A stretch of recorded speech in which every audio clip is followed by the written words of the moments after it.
guys, welcome back to my channel. So before moving into the video, first let me tell you a little secret from which you will get to know that this is the best strategy of accounts that you will see on YouTube today. ठीक है?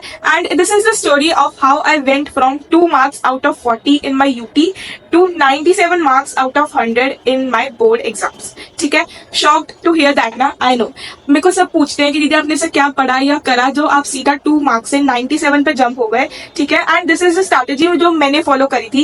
And even आप अगर इसको properly पूरे अच्छी तरह से follow करोगे आपके फुल मार्क्स भी आ सकते हैं. ठीक है? सो प्लीज इस स्ट्रैटेजी को अच्छी तरह से फॉलो करना. And if you guys want to know the whole story of how I told my family about my list marks मैंने कैसे सब पढ़ा, you have to stick to the end of this video. And without wasting any more of your time, let's begin. So first of all, let us start with the basics. And you all know कि आपकी accounts की 3 books हैं. And let us see कि आपकी हर book की कितनी weightage है. ठीक है? So the first book that is accounting for partnership firms carry 36 marks. Second book that is accounting for companies, it carries 24 marks which includes your equity shares, debentures, allotment and all that. ठीक है? And the last book that is of ratios and cash flow carries 20 marks. ठीक है? So before moving on to the strategy part, I would like to ask you something. So please, this is the last 3 to 4 months to go for your board exams. So please, I request कि अपनी सारी distractions को side पे रख के इन 3-4 months में जम के पढ़ लो. So that अगर आप एक बारी boards में अच्छे score कर जाओ तो आपकी admission जो आपकी university और college में जाना चाहते हो वो easily हो जाए. So please पूरी मेहनत लगा दो आपकी so that अच्छे score आ जाए एक बार. ठीक है? And now let's move on to the strategy. So first of all तो please accounts है, accounts में please सम सॉल्व करने ही करने हैं. अगर आप अपने आप से झूठ बोलोगे ना, हाँ मुझे कंसेप्ट क्लियर है, मैं कर लूंगी बोर्ड में सम, क्या ये जरूरी सॉल्व करना. सो प्लीज ये आप अपने मन में फॉल्स होप पैदा कर रहे हो कि मेरे से सम सॉल्व हो जाएंगे. जैसे आप पेपर देखोगे ना आप सब कंफ्यूज कराओगे कि रियलाइजेशन अकाउंट में क्या बनाते थे, रिवैल्यूएशन में क्या बनाते थे, डिजीज पार्टनर के अकाउंट में क्या बनाते थे. आप सब मिक्स एंड मैच करके आ जाओगे एंड आपका पास होना भी आई थिंक सो मुश्किल है. So please please please sum solve करना is the key to score a good marks in accounts. सबसे पहले तो ये क्लियर कर लो अपने माइंड में, सम आपको हर चैप्टर के सॉल्व करने ही करने हैं. आई नो कि सारे बैंक एक्सरसाइज के क्वेश्चन नहीं सॉल्व होते हैं. So please at least example solve करो एंड जो एक्सरसाइज में से इंपॉर्टेंट लगता है. एंड आपको सब ट्यूशन जाते हो, सबको पता है, ये तो है नहीं कि आप ट्यूशन नहीं जाते होगे. सो आस्क योर ट्यूशन टीचर की कौन से इंपॉर्टेंट है फ्रॉम द बैक एक्सरसाइजेस, उनमें से 5 to 10 सम्स प्रैक्टिस कर लो. एग्जाम्पल्स तो सारे करने हैं.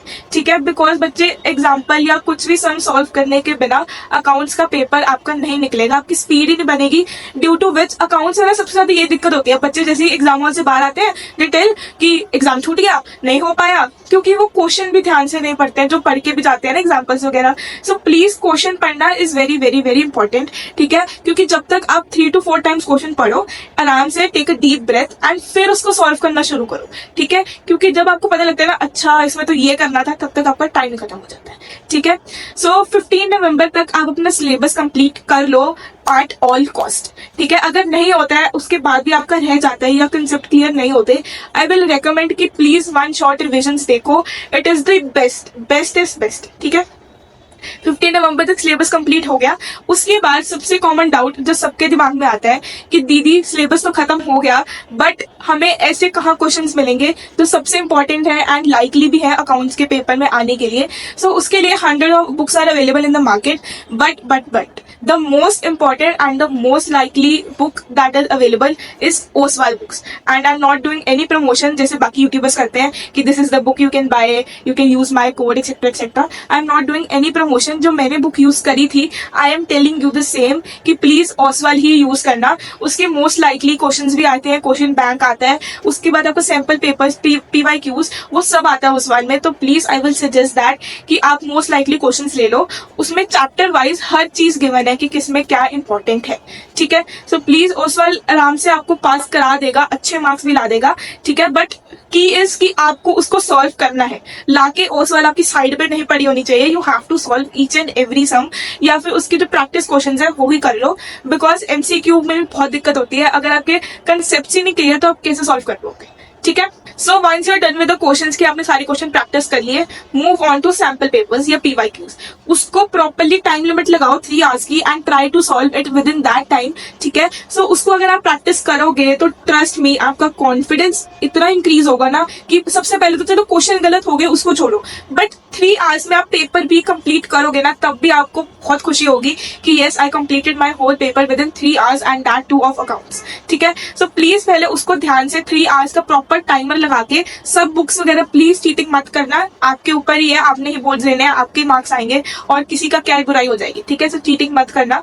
सो उसका आप टाइमर लगाओ and then try to solve the paper within 3 hours. उसके बाद देखो कि आपने क्या गलती करी है and try to solve that. फिर से उसको सम को ये करो, बट देखना नहीं है कि हाँ ये गलती हो गई, ठीक है ठीक कर लूंगी, नो, उसको फिर से सॉल्व करो सो दैट अगर आप फिर सॉल्व करोगे ना तो आपके दिमाग में जाएगा अच्छा मैंने ये गलती करी थी, ठीक है। PYQ is very very important, previous year सारे लगाओ, मैं आपको बोल रही हूँ 10 ईयर वाली जो बुक होती है वो ले लो। I will provide all the links in the description box, so वहीं से आप डायरेक्टली भी ले सकते हो अगर मार्केट में नहीं जाना तो, ठीक है। And now for the MCQs part, ठीक है। MCQ के लिए ना बच्चों के कंसेप्ट नहीं क्लियर होते हैं तो तभी वो MCQ भी नहीं अटेम्प्ट कर पाते, ठीक है। So for that I will suggest, मैंने पहले भी बोला है, 1 शॉर्ट रिविजन प्लीज अच्छी तरह से प्रॉपरली देखो, बिकॉज पता क्या होता है उसमें आपकी रिविजन भी हो जाती है, कंसेप्ट एक बार गो थ्रू भी हो जाते हैं एंड आपका ज्यादा टाइम वेस्ट भी नहीं होता, रेदर देन कि आप पूरी वीडियोस देखो चैप्टर की। सो 1 शॉर्ट रिविजन में सब आपका कंक्लूड करके दिया होता है जो जो इंपॉर्टेंट होता है। सो यू कैन वॉच इधर सुनील पांडास एंड और Rajat Arora sir, these are the best two in the commerce field. So इन दोनों में से किसी की भी आप वीडियो देख लो, आपके इजीली सारे कंसेप्ट क्लियर हो जाएंगे जो आपके ट्यूशन या आपकी क्लास टीचर से भी नहीं हो पाए, यूट्यूब से सब हो जाते हैं, ठीक है। And now let's move on to the tips tricks और मोस्ट इंपॉर्टेंट क्वेश्चंस जो भी आप लगाना चाहते हो उसमें लगा लो, ठीक है। So first one is please paper presentation अच्छी तरह से करके आना, जहाँ डेबिट की जरूरत है क्रेडिट की जरूरत है सब लिख के आना, ठीक है। एंड जो आपकी नरेशन होती है प्लीज वो मत भूलना, जर्नल एंट्रीज में नरेशन लिख कर ही आनी है, उसके आई थिंक सो हाफ या 1 मार्क्स होता है। सो नरेशन मिस मत करना इन जर्नल एंट्रीज, ठीक है। थर्ड पॉइंट इज दैट कि जो आपका कैश फ्लो होता है, ठीक है, कैश फ्लो में आपको पता है कि आपका डबल इफेक्ट जाता है कि अगर आपको ऑपरेटिंग में जाएगा फिर नीचे भी जाएगा, सो प्लीज कहाँ प्लस होगा कहाँ माइनस होगा, सो प्लीज उसको कंसेप्ट को लर्न करो उसको ध्यान से, एंड ये आपका तभी होगा जब आप सम सॉल्व करोगे। Please I am saying it again and again, sum please solve करना, ठीक है। ऐसा नहीं है कि सम अगर आप नहीं सॉल्व करोगे, आप सिर्फ पढ़ोगे कि हाँ मेरे को समझ आ गया, उससे आपका अकाउंट्स का पेपर नहीं निकलेगा, आप सब कंफ्यूज कराओगे, मार्क माय वर्ड्स, ठीक है। उसके बाद कमिंग टू द शेयर्स वाला चैप्टर, वो भी बहुत इंपॉर्टेंट है, इजी भी है, बट बच्चे प्रो राटा 4 फीचर एंड सबसे ज्यादा तो कैपिटल रिजर्व में गलती करके आते हैं, ठीक है। आई ऑल्सो नो मेरा भी कैपिटल रिजर्व नहीं निकलता था, बट जैसे मैंने प्रैक्टिस करे क्वेश्चंस, क्योंकि सबका कंसेप्ट या पैटर्न एक ही होता है, तो जैसे अगर आपको 1 या 5 क्वेश्चंस आपने अच्छी तरह से सॉल्व कर लिए, उसका कैपिटल रिजर्व आपने निकाल लिया, तो आपका इजीली बाकी क्वेश्चंस के लिए भी हो जाएगा। इतना डिफरेंस नहीं आता है बाकी क्वेश्चंस में, वो एक ही क्वेश्चन देंगे एंड उसमें आपको सब मांग लेंगे कि फर्स्ट कॉल में ये अलॉटमेंट आई, सेकंड कॉल में फिर आपका प्रो डाटा भी उसमें आ जाएगा, तो सब एक ही क्वेश्चन में आ जाता है कि पर शेयर ये वैल्यू है, ठीक है। 4 फीचर वगैरह वो सब ध्यान से कर लेना। एंड डिबेंचर्स भी बहुत इजी है, अगर आपको शेयर्स आ गए तो डिबेंचर्स का सेम कंसेप्ट है, ठीक है।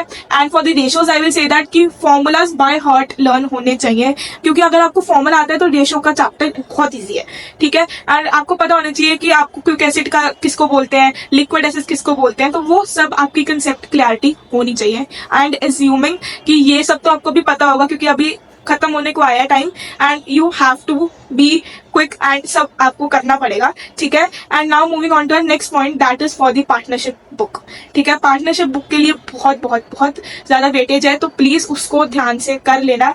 And here are some important topics from that book. So first chapter के लिए फिक्स्ड वर्सेस फ्लक्चुएटिंग कैपिटल जो होता है कंसेप्ट, प्लीज वो करके जाना, वो एमसीक्यू में बहुत पूछते हैं। यू शुड नो कि किसमें फिक्स्ड आएगा किसमें फ्लक्चुएटिंग आएगा, ठीक है। Then is a partnership deed कि कब बनती है, कैसे डिस्ट्रीब्यूट होती है and all that. Then is the interest on drawings and capital, वो सब आपके फॉर्मुलेज हैं, वो सब कर लेना। देन गारंटी का is the most important topic, guarantee आनी ही आनी चाहिए आपको, एमसीक्यू में आता है। Then is the profit and loss appropriation account. Goodwill क्या होती है, गुडविल के टाइप्स एंड उसके फॉर्मुलेस बाय हार्ट लर्न होने चाहिए, क्योंकि गुडविल ऐसा चैप्टर है जो आपको फ्री के मार्क्स देता है, ठीक है। गुडविल तो बहुत ही इजी चैप्टर है एंड उसके जो आपके तीनों कैपिटलाइजेशन मेथड वगैरह उसके फॉर्मुलेस आपको इजिली याद होने जाएंगे, ठीक है। Then is the gaining sacrificing ratio and old and new ratio, वो आपको पता होना चाहिए कि कौन कौन से पार्टनर अगर लीव कर रहा है तो कैसे डिस्ट्रीब्यूट होगा, सैक्रिफाइसिंग में होगा, ओल्ड में होगा, गेनिंग कब होती है, फॉर्मुलेज क्या होते हैं गेनिंग माइनस सैक्रिफाइसिंग वट, ठीक है। Then is the adjustment of capital in your admission and revaluation, ठीक है। उसमें बहुत इंपॉर्टेंट है ये जो एडजस्टमेंट ऑफ कैपिटल है, एंड रिवैल्यूएशन अकाउंट तो बहुत ईजी है, उसको आराम से आप बना लोगे, आई नो दैट, ठीक है। So adjustment of capital please करके जाना सारे वेज, रिटायरमेंट में भी, एडमिशन में भी। So let me tell you little secret, admission और रिटायरमेंट में चॉइस आती है। सो अगर आपके एडजस्टमेंट ऑफ कैपिटल आपको रिटायरमेंट की ईजी लग रही है या एडमिशन चैप्टर की ईजी लग रही है, तो दोनों में से एक कर जाओ। तो पता होना चाहिए, बाय चांस अगर चॉइस नहीं आई तो यू शुड नो कि रिटायरमेंट से भी कैसे होगा एंड एडमिशन से भी कैसे होगा, ठीक है। But most of the cases में आती है। सो आप अच्छी तरह से एडजस्टमेंट ऑफ कैपिटल एक चैप्टर का तो अच्छी तरह से करना एंड दूसरे चैप्टर का ऊपर ऊपर से कर लेना, ठीक है। सो डेथ में आपका डिजीज पार्टनर का जो अकाउंट है वो बहुत इंपॉर्टेंट है, एंड एग्जीक्यूटर अकाउंट भी इंपॉर्टेंट है। आपको लगता है ना एग्जीक्यूटर नहीं आ सकता, बट जो मेरे से पिछला बैच था उनको एग्जीक्यूटर आया था, बट हमारे बैच में डिजीज पार्टनर का अकाउंट आ गया था। सो आपके दोनों के चांसेस है, एग्जीक्यूटर प्लीज करके जाना, उसको छोड़ना मत, ठीक है। And the last chapter is the dissolution, उसका आपका रियलाइजेशन अकाउंट इंपॉर्टेंट है या जर्नल एंट्रीज। ये मत सोचना कि सिर्फ आपका जर्नल एंट्रीज आएंगी या सिर्फ रियलाइजेशन आएगा, दोनों में से कुछ भी आ सकता है, यू नेवर नो, ठीक है। So this was all about the strategy, and अगर आपको कोई भी डाउट होता है किसी भी चैप्टर के रिलेटेड, comment section is all yours, ठीक है। And now for the story. So मैंने क्या करा, I received a call from a teacher that you have to get your parents to the school, and I was shocked कि मैंने कहा मेरे तो सब पेपर इतने अच्छे गए थे बट किसमें इतने मार्क्स कम आ गए कि मेरे को घर पे कॉल आ गया। कभी नहीं हुआ मेरे घर पे ऐसे कॉल आया हो। सो मैंने मम्मा को बताया कि मम्मा कहते कम मार्क्स आए होंगे, कोई बात नहीं देख लेते हैं। तो वी वेंट देयर। तो मेरे टीचर ने मम्मा को बोला कि इसके सम में 37, 38 या 35 है, अबव 35 थे आउट ऑफ 40, बट अकाउंट्स में इतने कम क्यों है। एंड एट दैट टाइम मुझे अकाउंट्स बहुत गंदी लगती थी, मुझे कुछ समझ नहीं आता था कि क्या डालना है डेबिट में, क्या डालना है क्रेडिट में, ठीक है, बहुत कंफ्यूजन होती थी। तो उसके बाद मैंने पूरी मेहनत करी, क्योंकि मेरे को मम्मा ने बोला था कि बोर्ड्स है इसमें ध्यान दे दो अच्छी तरह से, ठीक है। सो मैंने इतनी मेहनत करी कि सारे मैंने यूट्यूब पे सारे लेक्चर्स देखे, एंड उसके बाद यू विल नेवर बिलीव मुझे इतना प्यार हो गया था ना अकाउंट से। मेरी मम्मा को ये कहना पड़ता था कि रश्म और भी सब्जेक्ट्स हैं अकाउंट्स के अलावा, 24 घंटे अकाउंट्स नहीं करनी होती है। शौक तो रहता है ना, मेरे को भी ऐसे होता था कि पहले मेरे जो 2 थे मार्क्स, उसके बाद मेरे को अकाउंट से इतना प्यार हुआ, मैं अकाउंट्स छोड़ती ही नहीं थी। मैंने सारे अकाउंट्स के पीछे वाले सम, ऑसवाल की सारी बुक 2 बार सॉल्व कर दी थी। आई नो दैट, मैंने ऑसवाल तो बहुत ध्यान से सॉल्व करी थी, ठीक है। So this can be the story of yours too. The main key is कि सॉल्व करो अकाउंट्स के सम। ऐसा नहीं है कि अगर सम सॉल्व नहीं करोगे तो आपका नहीं होगा। अगर इजीली सॉल्व हो रहे हैं ना तो आप आराम से मार्क्स लेके आ सकते हो अकाउंट्स में। Accounts is the best scoring subject in your whole 12th, ठीक है। मेरे को इतना अच्छा लगता था, मैंने 5-6 रजिस्टर ऐसे भर देती थी एंड सम ही सॉल्व करती रहती थी पूरा दिन बैठ के। शेयर्स के या अकाउंटिंग के हो गए जो पार्टनरशिप फॉर्म है उसके, मतलब बहुत मजा आता था सम सॉल्व करने में। सो आप ऐसे आपका भी ट्रांसफॉर्मेशन हो सकता है, बट द की इज कि सम सॉल्व करने हैं। So this was all for today's video, and if you found it helpful, please like कर दिया करो and जल्दी से subscribe कर दो. We have to hit 500 subscribers soon, and yeah, see you in the next video. Bye.